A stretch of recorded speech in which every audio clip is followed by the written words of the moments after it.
Fala aí, meu povo! Saudade de vocês, né? Eu sei que vocês estão com saudade de mim, aquela velha saudade, mas a gente matou segunda-feira aquela saudade com aqueles nossos debates incríveis sobre a questão da industrialização, sobre as regiões industriais do mundo. E hoje nós vamos dar continuidade ao nosso conteúdo de as principais regiões industriais do mundo. Nós vamos começar aí, vocês pegando o módulo de vocês e abrindo na página 47 no G9, viu, galera? Abra aí que a gente tem muita coisa para estudar ainda e a gente não pode perder o nosso foco, que é o Enem, galera. Saudades de vocês. Esse segundo ano é incrível, né, velho?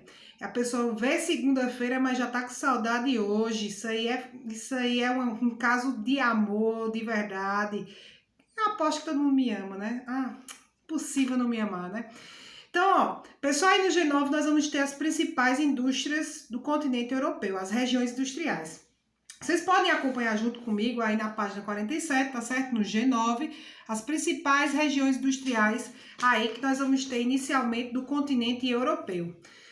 Nós vamos ter, a gente estudou aulas passadas sobre as revoluções industriais que de fato se consolidaram na Europa, mas existem as áreas, porque diferentemente do Brasil, onde o parque industrial ele se tornou principalmente referente à região sudeste, no continente europeu ele foi um pouco diferente, ele foi um pouco diversificado. Nós vamos ter as regiões divididas de acordo com, por exemplo, as produtividades de cada área. Não é uma coisa desorganizada, é um parque industrial dinamizado, até porque eles foram os grandes inventores da indústria, né?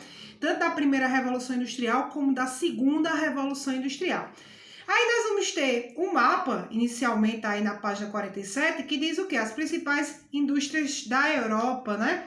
Nós vamos concentrar principalmente aqui na Europa Ocidental, que é a Europa dividida em Europa Oriental, que fica parte do leste europeu, e a Europa Ocidental, que é nessa determinada região. Então, há uma concentração industrial aí no continente europeu, principalmente nas grandes potências da União Europeia, que também nós vimos durante nossas aulas. Estão acompanhando aí, pessoal?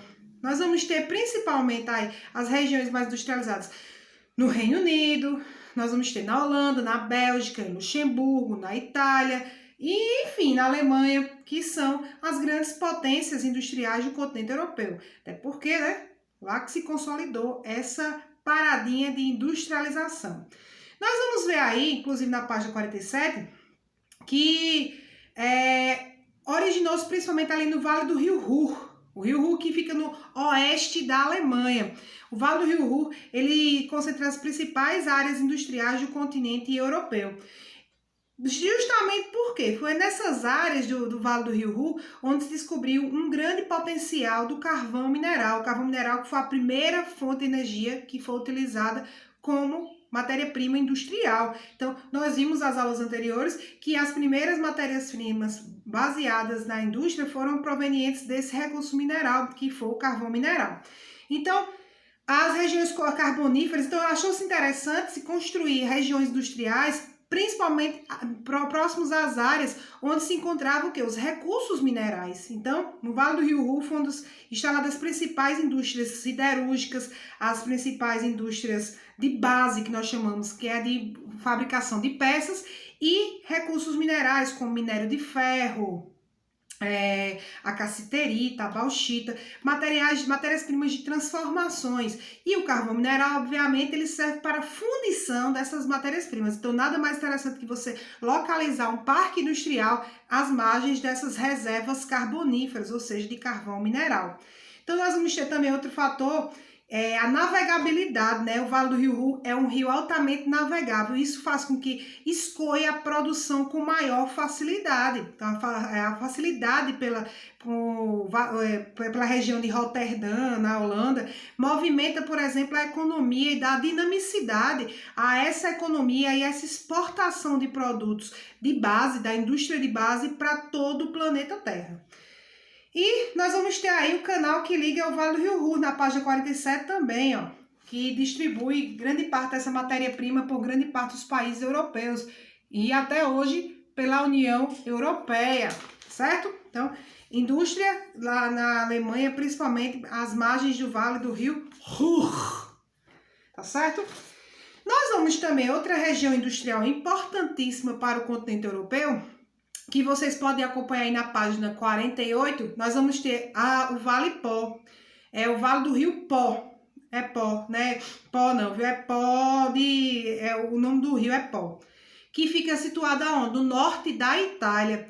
Esse rio Pó nós vamos ter com nascimento nos Alpes Centrais, entre a França e a Itália. Então, também muito importante pela questão da navegabilidade e também o percurso até o Mar Adriático, fazendo com que essas áreas sejam de rotas comerciais também com o Mar Mediterrâneo. Aquele Mar Mediterrâneo que você vai ter rotas comerciais da Itália, Gênova, Florença, Veneza, que foram importantíssimos desde as grandes navegações até, por exemplo, o escoamento da produção até os dias atuais. Então, nós vamos ter esse Vale do Pó muito importante para também o potencial industrial do continente europeu. Principalmente também por conta do enorme potencial hidrelétrico, que é um rio de Planalto com aproveitamento de potencial hidrelétrico para as indústrias dessa região do Vale do Pó, tá certo?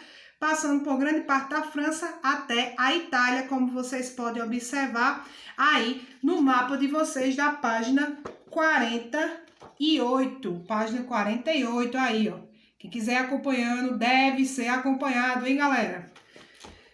Seguindo o fluxo, nós vamos ter outra região industrial, a Bacia Parisiense. O nome já está dizendo, fica, no caso, em Paris, na França. Então, principalmente pela questão geográfica e o relevo mais plano, aproveitado também as margens do rio Sena para navegação e escoamento da produção.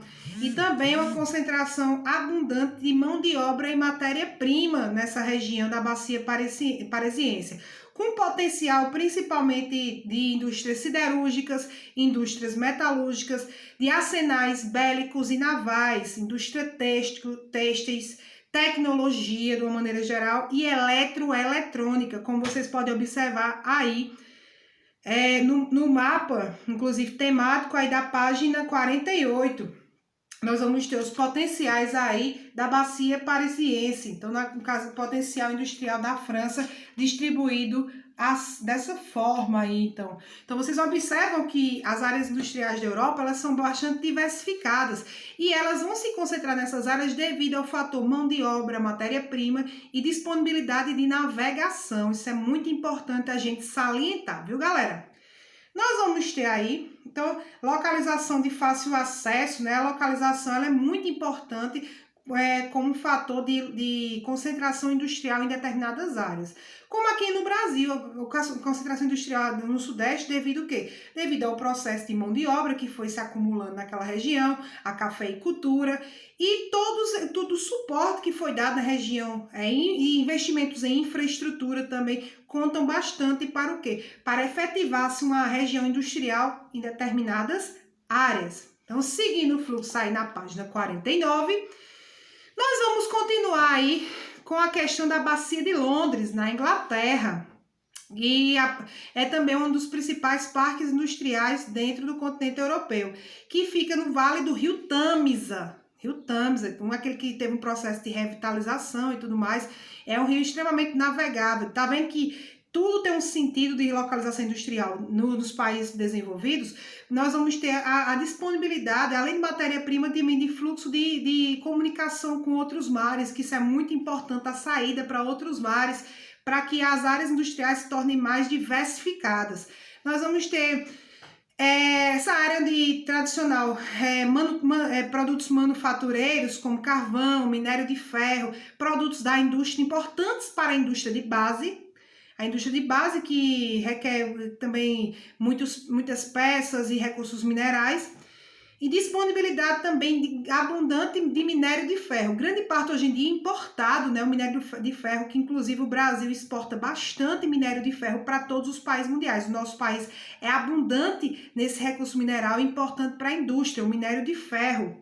Então nós vamos ter um amplo mercado consumidor nessa área, principalmente na Bacia de Londres, que foi o berço, foi aí na Bacia de Londres que foi o berço da primeira e da segunda revolução industrial. Foi aí que surgiu as grandes indústrias. Se não fosse essa bacia parisiense, esse fluxo da bacia parisiense e também da bacia de Londres, nós não teríamos o quê? A disponibilidade de indústrias da primeira e da segunda revolução industrial. Indústrias que vão de siderúrgicas, indústrias extremamente diversificadas nessa bacia de Londres, como por exemplo, indústria siderúrgica, indústria de navios, que é a indústria naval. Nós vamos ter também a indústria automobilística, muito importante para a economia europeia. Nós vamos ter a indústria de química fina, indústria têxtil, que foi a primeira indústria que surgiu de fato no continente europeu, a indústria têxtil, indústria de tecidos. Tanto que Liverpool já foi a primeira região do mundo a produzir a maior rota de algodão do mundo. O segundo foi Campina Grande, no século XIX, né? Isso na segunda revolução industrial. Então, indústria têxtil desenvolvida bastante nesse parque industrial da bacia de Londres. Então, aí nós vamos ter na página 49 o mapa que organiza justamente as áreas de indústria. Aí nós vamos ter a indústria siderúrgica, naval, automobilística, aeroespacial, química, têxtil, eletroeletrônica, alta tecnologia e alimentícia. Aí na página 49 do G9 de vocês, tá certo? Aí tem aí um texto sobre o rio Tâmisa, né? Pronto, é justamente o que eu estava falando ainda há pouco, né? O processo de revitalização do rio Tâmisa, que recebia muitos dejetos das indústrias, que passou por um processo de revitalização. Então, a poluição do rio Tâmisa é um dos grandes problemas a serem discutidos, foram discutidos a partir do século XX. Teve um processo de revitalização de tratamento de esgoto, normas aplicadas inclusive pela União Europeia para a revitalização desse rio, que é extremamente importante e navegável. Então, por isso que diz que aquelas áreas do rio Sena, do rio Tâmisa, são áreas que parece que você está no meio do esgoto, justamente pelo fator industrialização que joga os seus dejetos nas áreas dos rios, tá certo?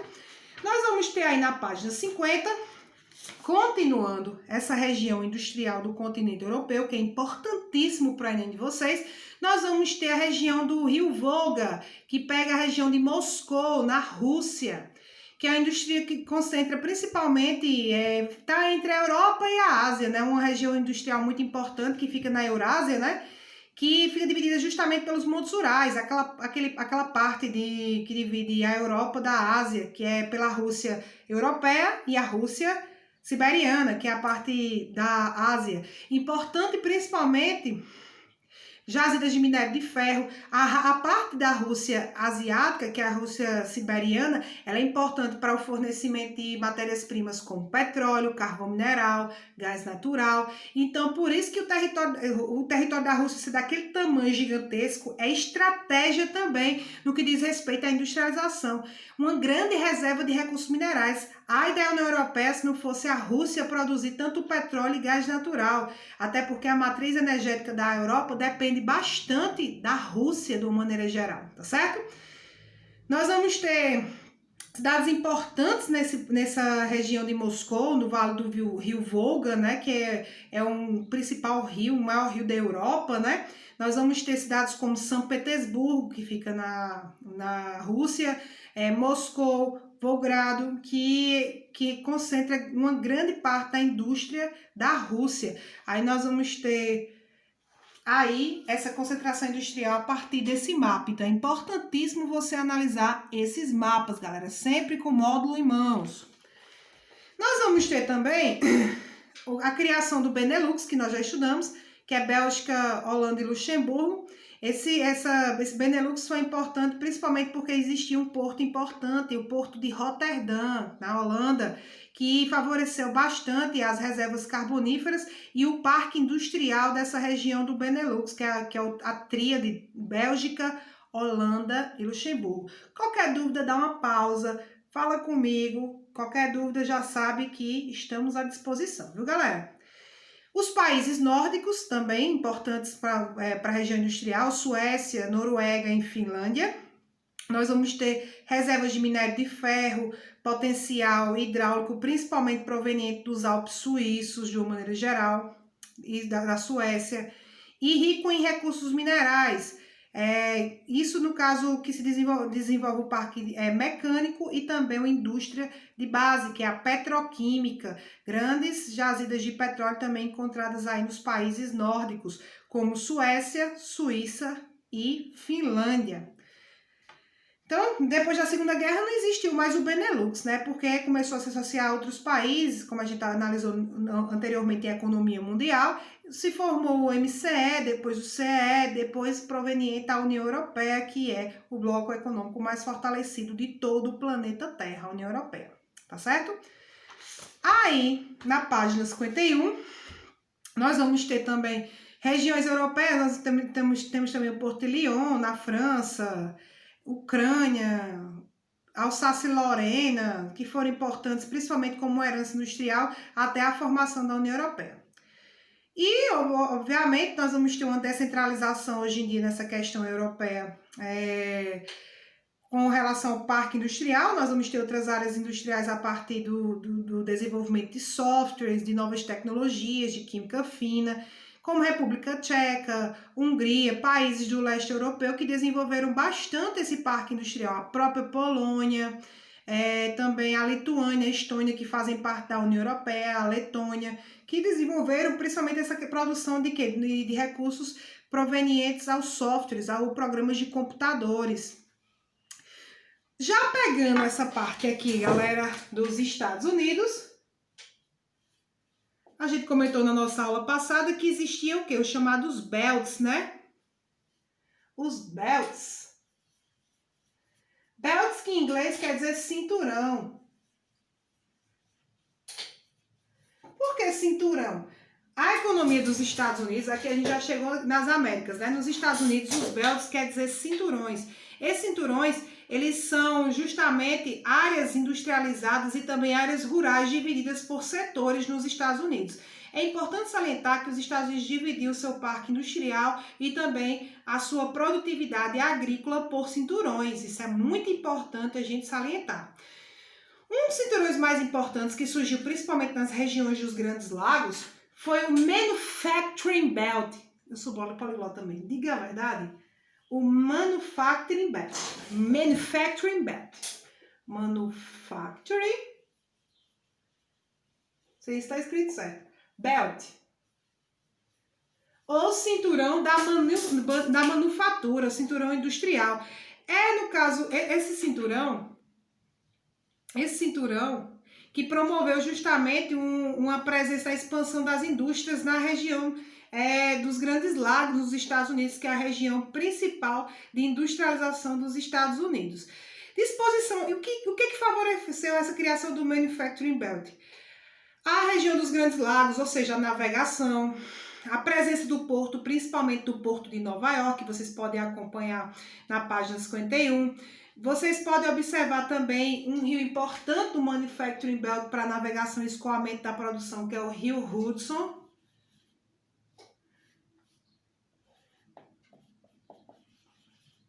O Rio Hudson, também importante para essa parte da navegação e disponibilidade de água. A navegabilidade, né, nos Grandes Lagos, que chega, por exemplo, à cidade de Michigan, à cidade de Chicago, formando, por exemplo, esse eixo do Manufacturing Belt, uma formação de uma megalópole, né? Umas cidades conurbadas, as formações de duas grandes megalópolis nessas regiões dos Grandes Lagos, importante região industrial dos Estados Unidos, o Manufacturing Belt, que é dos dois eixos no caso de maiores megalópolis estadunidenses, que nós vamos ter no Boswash, né? Boswash. O que quer dizer Boswash? Boswash é a junção de Boston até Washington. É uma região que vai de Boston até Washington, que se chama uma megalópole, ou seja, cidades conurbadas que tem acima de milhões de habitantes, que ninguém sabe onde começa ou onde termina. É o que nós chamamos o processo de conurbação. Conurbação é quando dois ou mais centros urbanos eles se aglomeram. E outra megalópole é Chips. Chicago, eu não preciso anotar isso aqui não, porque no livro de vocês eu acho que deve ter alguma coisa referente. Tem aí na página 51, tá certo? Chips, que vai de Chicago a Pittsburgh. É com 2 T's, inclusive. Chips, que é Chicago a Pittsburgh, que forma uma grande megalópole e uma aglomeração urbana devido ao processo de industrialização ascendente dentro dos Estados Unidos da América. Então, esse é o eixo que nós chamamos Bosworth e o eixo Shifts, que são formações das grandes megalópolis estadunidenses. Nessa Bosworth, nós vamos ter inclusive a cidade de Nova York, importante para o eixo dos Estados Unidos, aliás. Dessa questão do Nordeste dos Estados Unidos. O Nordeste dos Estados Unidos é a área de maior diversificação econômica dos Estados Unidos. Os Estados Unidos da América, o Nordeste é a área mais economicamente desenvolvida e é onde fica o eixo do Manufacturing Belt. Indo aí para a página 52, nós vamos ter o Rust Belt, né? Que é o cinturão da ferrugem, que é uma aglomeração, por exemplo, de indústrias, de galpões abandonados. Esse cinturão do ferrugem foi justamente quando, por exemplo, houve a crise de 29, muitas empresas elas começaram a falir e as áreas começaram no caso, expandir-se e descentralizar daquela região o seu parque industrial. Então, é o Rust Belt.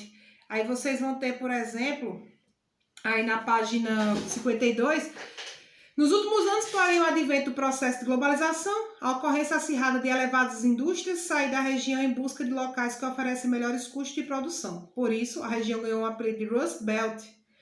Então, a Manufacturing Belt, nós podemos chamar de Rust Belt, cinturão do abandono, do esquecimento, cinturão da ferrugem, que se chama, né?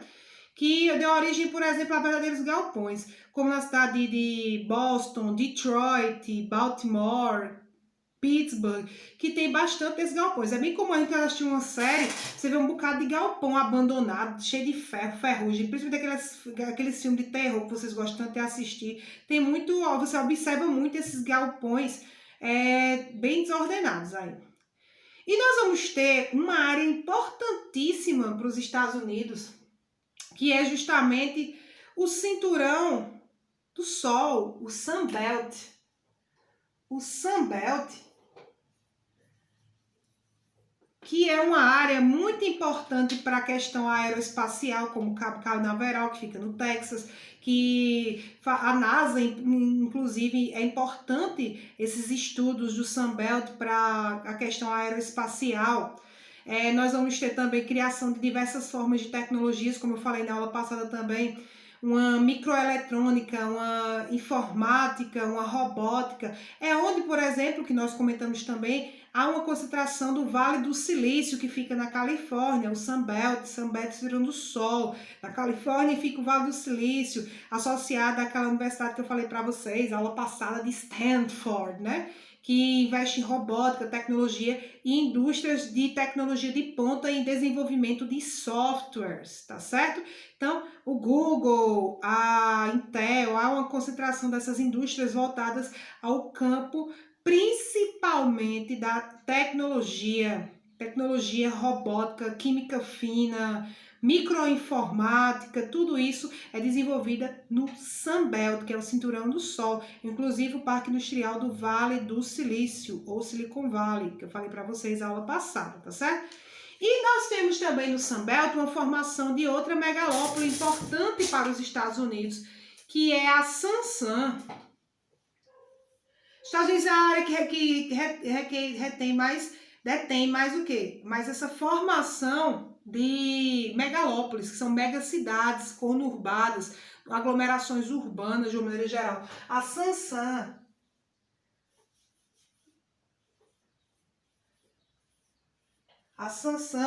que é a São Francisco e San Diego, que vai da região de São Francisco a San Diego, essa região aí do leste dos Estados Unidos, próximo ao Pacífico, forma uma megalópole da Sansan, que fica no Sunbelt, tá certo? Então, nós vamos ter São Francisco, Dallas, Texas, também fazendo parte aí do Vale do Silício, tá certo? Nós vamos ter também, tem aí na página 53 o dinamismo da Austrália. Na Austrália, a questão dos laços culturais da Austrália, fisicoeconomia principalmente em recursos inicialmente primários, minérios como minérios, lã, carne, trigo. No entanto, uma das maiores economias do mundo se consolida como a Austrália, né? Então, nós vamos ter o mercado interno abrangente e também, hoje em dia, o mercado externo. As recursos minerais abundantes, o aumento do intercâmbio comercial com o Japão, pela proximidade também aí da Oceania com a questão também do Extremo Oriente, laços fortes com os Estados Unidos, com a Inglaterra, pela forma também de colonização e pelo fator linguístico. Nós vamos ter, e obviamente, o Commonwealth, né, que é a Comunidade Britânica das Nações, que é justamente os países que foram ex-colônias, né, da Inglaterra. Tanto a Austrália como a Nova Zelândia foram ex-colônias inglesas e por isso tem, no caso, essa autonomia do Commonwealth, né, que é a Comunidade Britânica das Nações, que tem sede em Londres, que une esses países que foram ex-colônias europeias. Mas os europeus, eles só dão importância realmente à colônia que tem um desenvolvimento econômico efetivo, isso aí é fato. Temos também, para a gente terminar aí, essa parte aí, deixa eu dar uma apagadinha aqui para não confundir vocês. Não precisa copiar, que tem no livro de vocês, é só para a gente não ficar com um quadro branco, tá certo? Então, nós vamos ter o Japão. O Japão é massa demais desenhar a bandeira. Eu nunca vi uma bandeira tão difícil de desenhar. Pronto. Eita, que bandeira difícil de desenhar. Só faltou o vermelho aqui. O Japão que começou principalmente de uma revolução industrial tardia. Começou após o século XIX. Poxa, professor, o Brasil também. Mas o Japão teve o chamado Era Meiji. Era Meiji que aconteceu em 1868, se eu não me engano. 1868, que deu um impulsionamento ao Parque Industrial do Japão, com investimentos diretos do governo. Essa Era Meiji é uma parte da história japonesa que modernizou o quê? O Parque Industrial sob a liderança do quê? Da família Meiji, que era a dinastia Meiji, que centralizou o poder e a modernização a partir do quê? De investimentos de indústrias, de capitais associados aos zaibatsus, que eram as primeiras indústrias de capital privados japonesas. Então, investiu nas questões privadas japonesas, as privatizações, e tornou o parque industrial muito mais dinâmico durante a Era Meiji, importando também na formação de monopólios, obtenção de importantes monopólios industriais para o Japão, fazendo com que o Japão enriquecesse cada dia mais e se tornasse um país altamente competitivo no mercado internacional. Aí, no caso, foi aí também um dos motivos que ocasionou, por exemplo, a formação de blocos da Segunda Guerra Mundial. O Japão querendo disputa por mercados consumidores. Isso aí também, a Era Meiji, ela afetou no que diz respeito a essa questão do Japão realmente crescer o zóio mesmo para crescimento industrial. E aí na página 54 vocês vão ter, por exemplo, criação de vários centros urbanos, como o maior centro urbano, um dos maiores centros urbanos do mundo e o maior centro urbano do Japão, que é Tóquio. Nós vamos ter também a questão da Segunda Guerra Mundial, que foi importante para o Japão, principalmente no que diz respeito para impor que era uma nova potência econômica mundial surgida no século XX, rápida, né, que a Era Meiji ela foi muito eficaz para o crescimento de industrialização, mesmo que tardia, mais rápida dentro do Japão, e a criação de novos polos industriais, como, por exemplo, Osaka Fukuoka, né? Que é também um parque industrial muito importante, né? Tóquio, Osaka, megalópolis, né? Formação de megalópolis, que vocês vão ter na página 54, que é Tóquio, Osaka e Osaka Fukuoka, né? Que é uma região bastante aglomerada e, consequentemente, é uma região industrial muito importante para o Japão. O que fez que o Japão crescesse rápido, né? A reconstrução da Segunda Guerra Mundial? Força de vontade, meu amiguinho. Só se reconstruiu por causa da força de vontade. E também impulsionamento dos Estados Unidos na condição de, por exemplo, uma condição de militarização restrita, né? Política de desenvolvimento econômico e urbano, elevação no padrão de qualidade do funcionário, programas de controle de qualidade de produto, fazendo com que, por exemplo, a terceira revolução industrial se tornasse o quê? Toyotista, né? Eles são bem toyotistas, que é aquela questão do funcionário padrão, do padrão de qualidade, do produto bem selecionado, a mão de obra qualificada de uma maneira geral, fez com que o Japão, saiu a Segunda Guerra Mundial, já depois da Guerra Fria, o Japão se consolidou como a segunda maior potência econômica mundial, na nova ordem mundial, né? Depois dos Estados Unidos. Hoje nós temos o lugar da China, mas o Japão, ele teve uma colocação sempre muito importante no que diz respeito ao padrão econômico global, tá certo, galera? E os tigres asiáticos, que a gente também já teve nossas aulas, e quem tiver dúvidas sobre os tigres, vai aí no meu canal, que vocês já estão acompanhando, assista aí a aula sobre tigres asiáticos, quem tiver uma dúvida, que é muito importante dar uma relembrada também nos tigres asiáticos, que são novas potências econômicas asiáticas surgidas a partir dos anos 90, tá certo? Galera, espero que vocês tenham compreendido. Quem não compreender alguma coisa, aguarde um momentinho e tire as dúvidas, tá certo? Sei que vocês estão com saudade de me ver ao vivo, mas a gente vai dinamizar nossa aula. Preciso deixar a aula gravada para poder vocês tirarem dúvidas, reassistirem de uma maneira geral. E assim a gente vai seguir nosso fluxo, tá certo? Então, ó, um cheiro, boa aula para vocês. E qualquer coisa, tamo junto, viu? É nóis!